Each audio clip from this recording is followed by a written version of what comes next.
Turn with me, if you would, in your Bibles to the book of Daniel. Book of Daniel.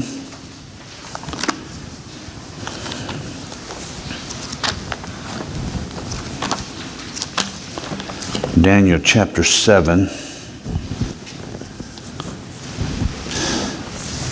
And we'll look at God's animal parade. I was watching last night on the news in Indiana, and the Potawatomi Zoo had just had a special winter session, and it had animals all around, and they were showing that above the 20s, especially, most of the animals stay outside or like to be outside, and it had a bunch of flamingos. I'm thinking, I don't think they would want to be where it's warm, but they were out. But anyhow, God's got us an animal parade today here in Daniel chapter 7 and verses 1 through 8. And when this book of Daniel, liberal critics of the Bible stumble over the prophetic portions of Daniel because he is so precise, and everything unfolded exactly like Daniel said, and everything will continue to unfold just like Daniel said, because his stuff even goes beyond us to the millennial kingdom, and so he has some great stuff, and so they're sure that it was written after the fact, but that doesn't really work out either.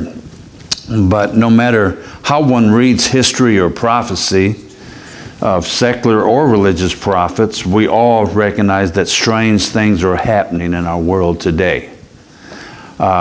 Unrest is almost everywhere in the world. We've talked about that a little bit. It feels like war could break out on multiple fronts at any time. Seems like we're right on the verge of major wars, and we are. And they're happening. And self-destruction also doesn't seem unlikely, as we see countries and even ourselves imploding with things that are going on. And what will be the final outcome of the nations in this period of history? Can anyone know? Yeah. God knows. God knows. We can know because God knows, and God has provided prophecy for us, not just to know what's going to happen in the future, but also He shares prophecy so we know how we should live in accordance with what's going on. Because, see, this world has no hope. They don't know what's going to happen next. You and I do. You and I do. And even as a believer, if we die, we know what's going to happen next. That's why people are so afraid of death. They don't know what's beyond that curtain. And we do. And so thanks to the gospel, we know exactly what's going to happen, right? That's how we're saved, and we're going to have eternal home with Him. And Dr. John Walvoord, who is former president of Dallas Theological Seminary, says the 7th chapter of Daniel provides the most comprehensive and detailed prophecy of future events that you will find anywhere in the Old Testament. And but I want to share something about the book of Daniel. It's not a linear book. Otherwise, the messages, they're not consecutive. The first 6 chapters are the historical account of Daniel. The last 6 chapters, from 7 to 12, happened during the first 6 chapters. So remember that when you're reading it, and you'll see why, because he's going to go back and start about Belshazzar, and Belshazzar's already gone off the scene. And he's going to talk about Nebuchadnezzar and things, and they're already gone. And this Daniel's 4 dreams took place over a period of about 22 years in chapters 1 through 6. In chapters 1 through 6. And in chapter 7, though, through 12, Daniel interprets his own dreams. With the first 6 chapter, he interprets other people's dreams. Chapter 7 is the dream given to Daniel, interpreted by an angel. Chapter 2 relates to Nebuchadnezzar's viewpoint of history. And it's kind of man's viewpoint, 1 through 6. 7 through 12 is God's viewpoint. God's going to say, you know what? He thinks these nations act like a bunch of animals. Still is, right? People devouring and doing crazy things to people. And it's like a bunch of animals. ravenous beasts devouring one another. Just seems like one country wants to swallow up the other one. And no one's happy with what they got. They got to have more. And that's kind of what he's going to do. So in verses 1 through 3, we see the setting of Daniel's dream. Daniel is the first apocalyptic writer of the Bible. He uses symbols and signs, just like you find where else? Revelation. Daniel is the key to understanding a whole lot that happens in the book of Revelation. And when I was in Bible college, even our class was Dan Rev. We had to study Daniel so that we understood what was taking place, because that's when you see those things unfolding. Even with the person of the Antichrist, you're going to be induced to the Antichrist in this chapter and these verses, and a lot more about him in verses to follow and chapters to follow. He wrote, he had a vision, and the symbols of his dreams were threefold. First of all, verse 1, in the first year of Belshazzar, king of Babylon, Daniel had a dream and visions of his head while on his bed. Then he wrote down the dream, telling the main facts. Daniel spoke, saying, I saw in my vision by night, and behold, the four winds of heaven were stirring up the great sea, and four great beasts came up from the sea, each different from the other. Four seas are generally mentioned in the Bible: the Galilean Sea, the Red Sea, the Dead Sea. Remember, if you were watching our videos, the Dead Sea is the lowest point on this earth, the Dead Sea. I love Dr. Jeremiah's look when he says, you know why they call it the Dead Sea? Because it's what? It's dead. That's great. And then the Great Sea is called, and that's usually the Mediterranean Sea. In his dream, Daniel was standing by the great Mediterranean Sea, but there's also a figurative meaning here in Daniel and in the book of Revelation. It's talking about the sea of humanity. The sea of humanity. And we'll see as we go along, and in this chapters ahead even more about that. So he saw a sea, the sea of humanity. And then the second thing, he said there was four winds there in verse 2. And it said there was four winds of heaven were stirring up the great sea. And he said and number 4 in the Bible often stands for the earth. We have the four winds. We have the four corners of the world. We have the 4 points of the compass and the 4 seasons. And this passage, Daniel is picturing a gigantic sea with winds blowing from all points, stirring up trouble. That's what's happening in our world today, right? Just seems like it's just stirring up. It's a boiling pot waiting to explode. And political strife and uprisings, wars and bloodshed among the nations. That's what he sees taking place here as we go along. And the third thing he sees is 4 great beasts. And in the ancient world, generally speaking, animals were used as symbols of kingdoms, even as they are today. Today, the lion represents, do you know? Great Britain. Who does the eagle represent? United States of America, right? And so almost every nation has its own animal representative. And these beasts coming up out of the seas were kingdoms that have existed. Now, when Daniel sees them, some of them haven't existed yet. and we'll see that as we go along. Because in verses 4 through 8, we see there's a sequence that we don't want to miss. And it says the words of sequence in verses 4 through 8 are very important. It says here in verse 4, and you'll see it, the first was like a lion. And then the next one was like a bear. And then the next one was like a leopard. And then the next one was like an iron beast.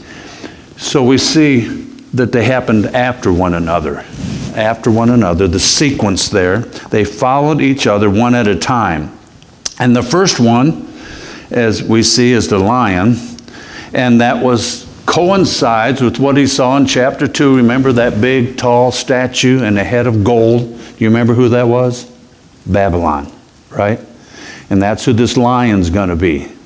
And then it moved down to the chest and the arms, and that was a kingdom called what?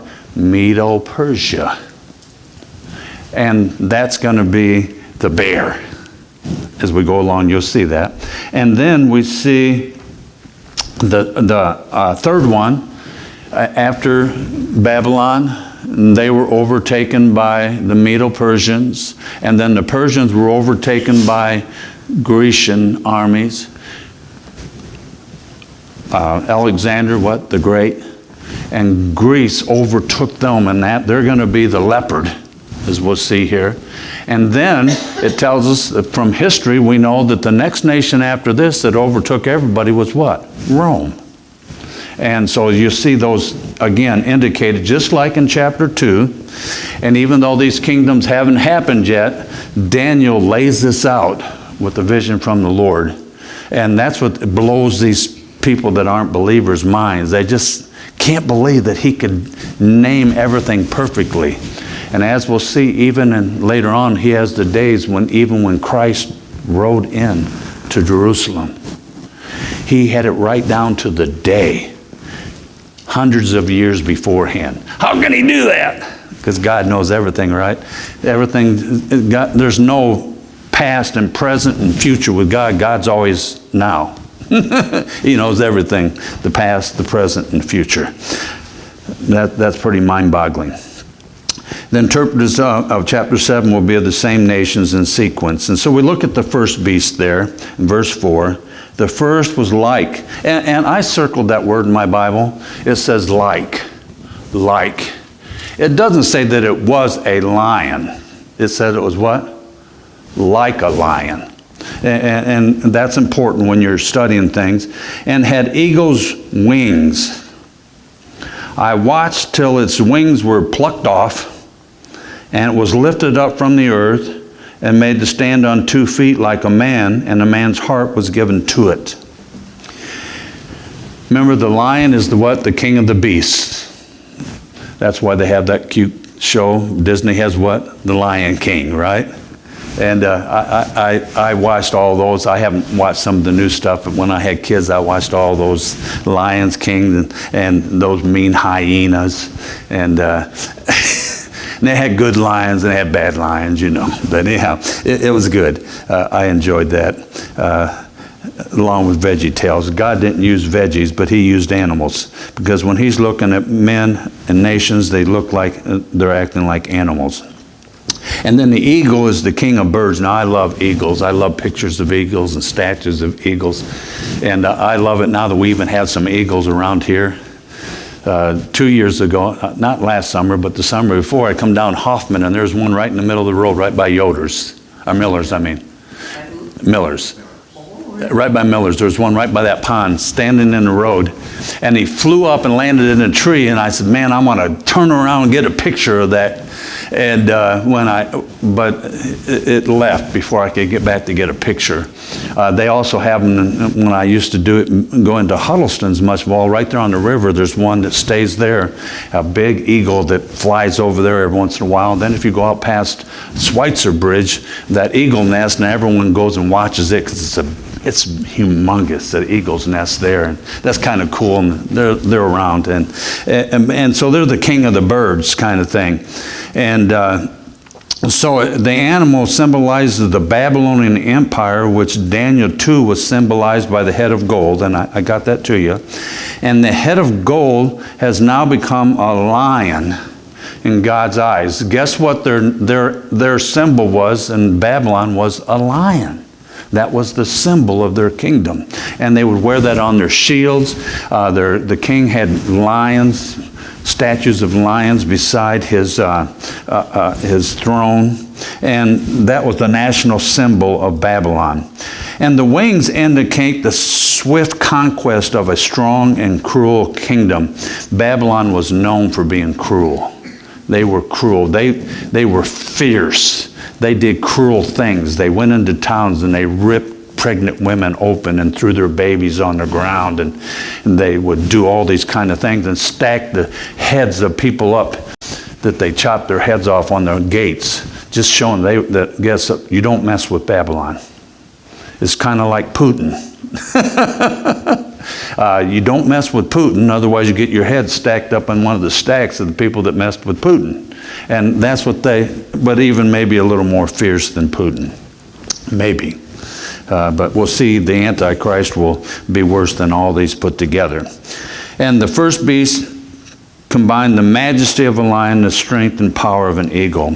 And they were used to describe Nebuchadnezzar in Jeremiah 49, verses 19 and 22. We won't turn there. Daniel is very specific. And then he says this about the lion, and its wings. It says his wings were plucked off. You remember when that happened to Nebuchadnezzar? God told him, and he ended up being like a cow, and he was out for pasture for a while, and his power was taken away, and he lost it, and his hair grew long, his nails grew long, and it says his hair was like bird's feathers. And then finally, guess what? After 7 years, that's what God said would happen. After 7 years, he did what? He looked up. And that's what happens here. So it's all given there. And he was made to stand on 2 feet like a man. He went from all fours to what? Standing up. And that's when he admitted that it is God who gives you kingdoms. And that God should get the praise, not him. Because remember, that's what he was all about. Him. Well, now his viewpoint changed, and it says there, and at the end it says, and he was given, a man's heart was given to it. And he had a different attitude. Many believe that's talking about his conversion, that Nebuchadnezzar got saved through all that. I don't know for sure, but it could be. You might see Nebuchadnezzar in heaven, because man, that doxology he gives to God is incredible. And only God could make him do that. So anyhow, so we got the first beast, then we move on to the second, which we know is the kingdom of Medo-Persia, and suddenly another beast, a second like a bear. It was raised up on one side and had 3 ribs in its mouth. Now, I like ribs myself, but I don't know about these ones, but anyhow, I like ribs to eat. Between its teeth, and they said thus to it, arise, devour much flesh. Second one, Medo-Persia, and it's the second kingdom that took over after Babylon. That's where we left off in chapter 6, with the Medes and the Persians taking over. And there are 13 references to bears in the Bible. 13 references, and every time they're mentioned, they're cast in the context of being ferocious and violent. And that's exactly the picture of the Medes and the Persians. Their appetites were never satisfied. And the Medes and the Persians reached from the Indus River on the east all the way to the land of Egypt and the Aegean Sea on the west. So they took over a whole big kingdom. And historians tell us that Medo-Persia conquered 3 countries. That's the 3 ribs we're looking at. The 3 ribs, that was Lydia, Babylon, and Egypt. So here Daniel's saying that when the Medes and the Persians take over, they're going to take over Libya, they're going to take over Babylon, and they're going to take over Egypt. Guess what happened? That's exactly what happened. History confirms that. That's why people have such a problem with this. How could Daniel know such a thing? Well, Daniel didn't, right? God revealed these things to Daniel, as he was always sure to let people know. So then it says one more thing there we don't want to miss. And it says that it was raised up on one side. And the Medo-Persian Empire, before it was done, was pretty much, one group was out of it. And the Medes were about gone, and the Persians took over, and that's what he said. It was up on its side, and the one group became the dominant group. And then they'll fall to the next beast, which is the third beast. So it's all right there in those verses. And then verse 6, after this I looked, and there was another beast, like a leopard, which had on his back 4 wings of a bird. The beast also had 4 heads, and dominion was given to it. And we know that fourth beast, as I already shared with you, was Greece. It was Alexander the Great. It took Alexander only 4 years to take over the whole known world at that time. 4 years. He was swift like a leopard. You ever watch a leopard on TV, how quick they are? Man, they are quick. It's kind of like a cheetah and that kind of thing. They're quick, they're swift, and that's what he did. And matter of fact, I read the story that Alexander the Great, when he had won over the whole world, sat down and cried. Said there's no more kingdoms to conquer. Well, then when he passed the scene, it says there that it had a leopard with wings on its back of a bird, and it had 4 heads, and dominion was given to it. After he died, he turned it over to 4 generals. 4 generals. And their names, I'll give you 2 here in just a minute. So I make sure I get them right. Ptolemy, you probably have seen that. Seleucus, Lysimachus, and Cassander. Those 4 men took over, and you're going to hear more about them as we go along in the study of Daniel, and that's the 4-headed leopard. And scriptures say that dominion was given to him. Get this, Alexander went up against the Medo-Persian army. They had 200 to 300,000. He only had about 35,000 soldiers, and guess who won? Alexander the Great did. And they said, man, he was so great. Well, you know who won? God did, because God said it was going to happen, and God allowed him to overtake that many men, and he's done that throughout history, even with the Jewish folks being outnumbered, and they miraculously won, because God's still in control, right, Dean? God's still in control. Okay, I want to make sure I still got that right. God is sovereign. God is control. He's got the plan coming along. We were listening to Dr. Jeremiah this morning, and he shared how church attendance is falling. I just read a nice article that Bible sales are increasing like never before. Wow, thank you. You know why? Because people don't know what their purpose is. That's what it says. They're looking for purpose. They want to know what's going on. People are curious about the future. And there's only one way you can find out about it. Of course, the best deal about the future is where you're going to spend it, right? Eternity in heaven or eternity at the other place, and we know that. But so God's still in control. He says this guy's going to be there. Remember what he told Nebuchadnezzar? I set up kings and I take them down. We just seen that happen in our country. Trump won, but it wasn't because Trump. God said he's going to win. God's put him there for a reason. God put Biden there for a reason. He put Obama there for a reason. He put every one of them there for a reason, because he's got this plan that's perfect. Just like he did here. He put first the Babylonians, then he did the Medo-Persians, then he did the Greeks, and then now as we're going to go to the 4th beast, we're going to go to Rome. Chapter 2 of Daniel, verse 40 says this, there will be a 4th kingdom strong as iron. And Rome was known for being an ironclad country. For iron breaks and smashes everything. And as iron breaks things to pieces, so it will crush and break all others. That's chapter 2, verse 4. So this iron kingdom we're going to read about here in verse 7 and 8 is Rome. After this I saw in the night visions, and behold, a 4th beast. Now this beast doesn't have an animal that's as fierce as it is. There's just no comparison to how fierce Rome was, and that's what it's going to tell us. It was dreadful and terrible and exceedingly strong. It had huge iron teeth. It was devouring, breaking in pieces, and trampling the residue with its feet. It was different from all the beasts that were before it, and it had 10 horns. I considered the horns, and there was another horn, a little one, coming up among them, before whom 3 of the first horns were plucked out by the roots.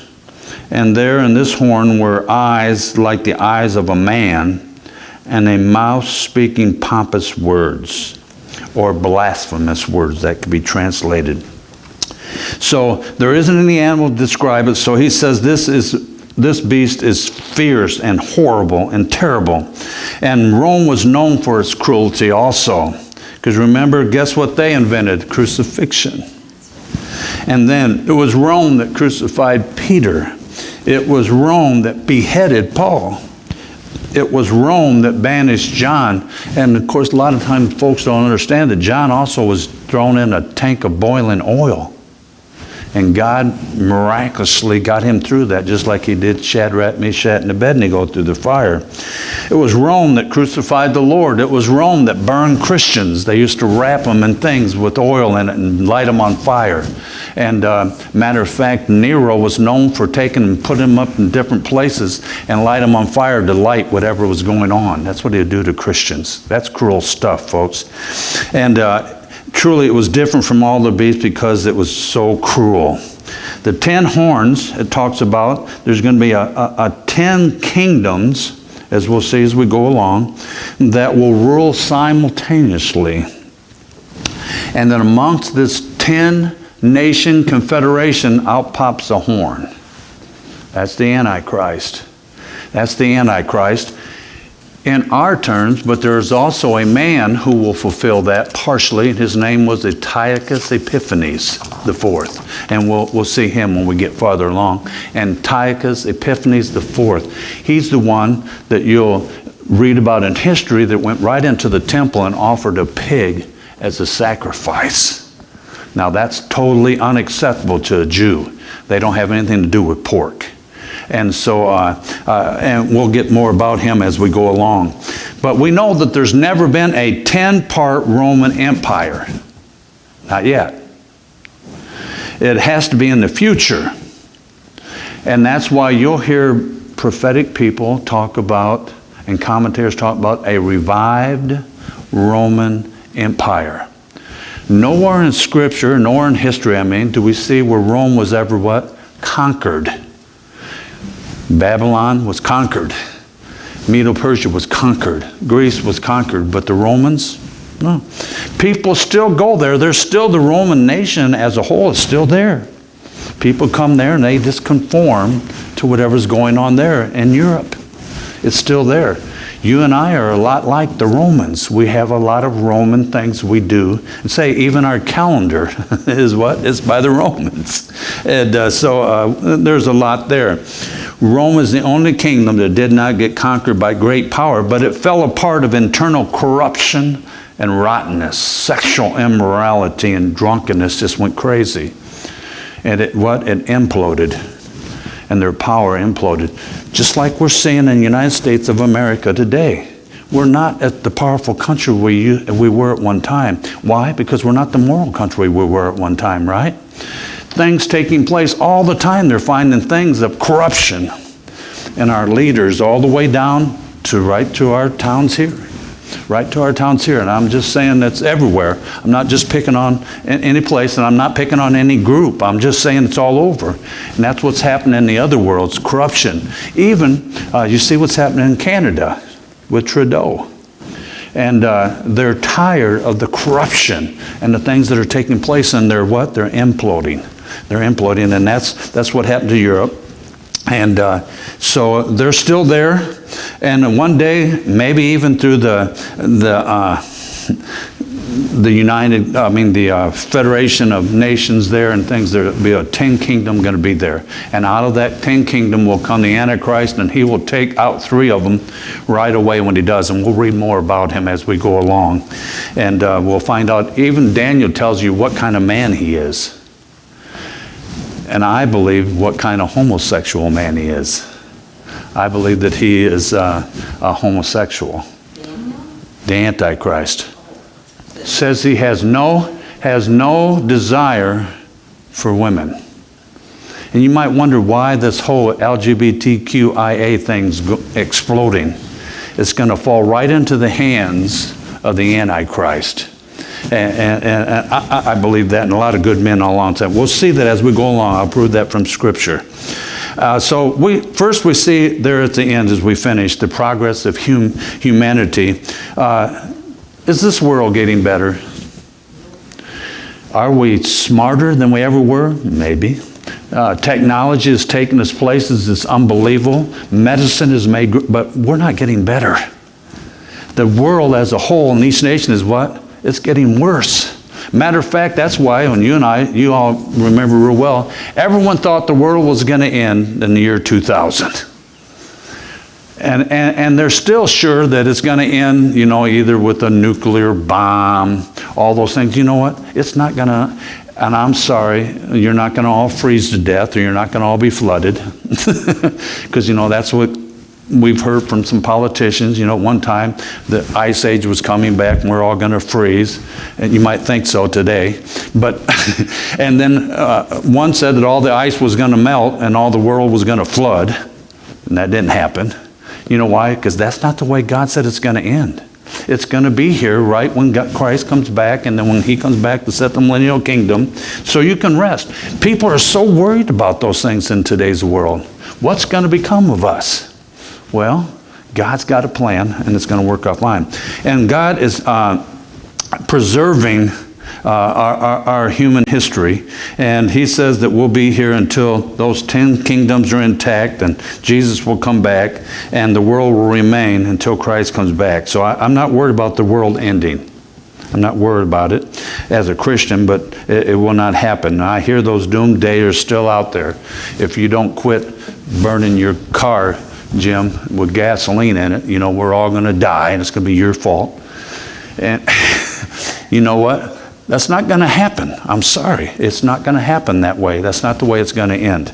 And so anyhow, God says it'll be here, it'll be here. And then the purpose of human history, God says, you know what, man, you want to be in control? I'll put you in control. And how well are we doing? Not so good. God says, he does that even in our own personal lives. We're going to take it from the nations to our own personal lives. I like to run my life. I'm selfish. I like to run my life, and I like to make it run the way I want it. But you know what? It's still not that way. God is the one who runs lives. God's going to, if you don't submit yourself to his control, you'll be miserable. Even when bad things are happening, right? God has a reason for all those. And it's to help us see that I can't do it on my own. Our nation was founded as one nation, what? Under God. Those men, whether they were saved or not, had a purpose that said, you need God in the equation. Abraham Lincoln brought that point up time and time again. Another one was Ronald Reagan. Brought it up often about where we need God here. and we can't do it. Our nation's falling apart. I'm sorry. That's the way it is. It's falling. You know why? Because God said it would. God said that our nation's going to... I don't see United States in end-time prophecy. I'm not saying we won't be here, but we won't be the power that we are now. Because you know what buys power? It's called moolah. And our money's run out. And so it takes away the power. And some of those things. And then also with the sexual immorality and the things that our country has just fell apart with its morals and the immorality here. It's terrible. And what's really terrible about it all is some of those people are idolized in our country today. People that commit those horrific acts, and we lift them up, and it's sad news. But one day, we know that Jesus is coming back to set it all straight. And number one is he's going to come back and get the church next. And then he's going to, 7 years, deal with this world. And then he's going to come back and set up the golden age we've been looking at, the millennial kingdom, with Jesus on the throne. And no longer can we blame the government, because it'll be a perfect government. Jesus on the throne and David as his vice president. That's what Dr. Jeremiah is telling us, and I have to agree with him from the things I've read. So one day he's going to come and set it straight. But still, even today, we need to bow our knee to the lordship of Jesus Christ. Because we mess our lives up. I don't know about you, but I'm really good at messing things up. Doing things and saying things and thinking things that just aren't in line with what God would have me to say, do, or think. And so we need to bow our knee. When you do it, what do? You confess it. And the Lord's there to help you pick yourself back up and walk in a way that's honoring to Him. And that's exactly what He did with Nebuchadnezzar. And that's what He did for Daniel and those visions, showing him what was going to happen. Because I'm sure, remember, Daniel was taken captive when he was 13 to 14, maybe 15 years old. And he's survived all these kingdoms all the way up to 90. And that's a long time, right, Bill? It's a long time. Now, Bill's not 90 yet, but he's knocking on the door. And I know that he's seen things change a little bit from when he was young, just as we have here, because there's a lot of experience, right, Dan? There's a lot of experience around here. And that's what, the Bible exalts the elderly, that we can learn from them, but we know that history proves we don't learn from history. And we don't listen. My mom and dad got a lot smarter the older I got. When I was a teenager, I was sure I had it figured out. But when I got older, I said, man, you know what? They were pretty smart. They knew a lot of things I wish I'd have listened to, could have stopped me from. That's what the Bible says. God says, I've already given you examples of what it's like when you don't have the Lord in control of your life, and how comes a mess, and what happens to a nation that forsakes God. Even by one of our presidents saying we are no longer a Christian nation, right? And so that's coming right out of the mouth of one of our leaders. That's a scary thing. I would have been afraid to say that myself because I don't want to be out from underneath the protection of God and of the Lord.